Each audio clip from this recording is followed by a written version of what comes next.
My mother, Dottie, was quite something.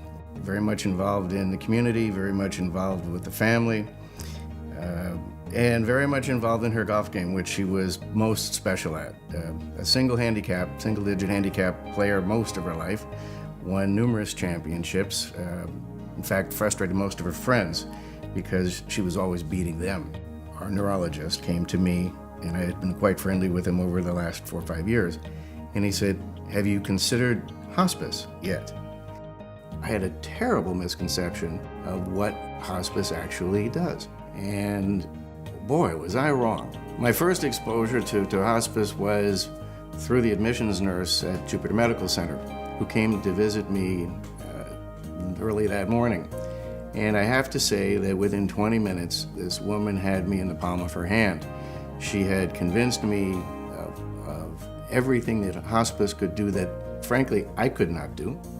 She had convinced me that it would be a 24-hour, 7-day-a-week process that I could count on, and from soup to nuts. And she arranged to have my mother home from the hospital within 2 hours.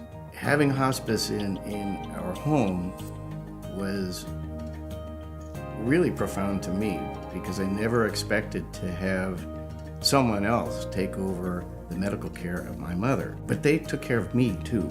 They were constantly asking me, am I all right? Is there anything they could do for me? It allowed my mother her dignity. They allowed my mother a quality of life we never could have provided for her with private nursing care in her home. And it gave me a real sense of peace that for how long she was going to be with us, she would be well cared for. She's in her own home, in her natural surroundings. She can see me behind them, and I have a smile on my face. I actually have a tear in my eye because all of a sudden I have what I was looking for, this ultimate halo, this guardian around my mother that would look after her as well or better than I could.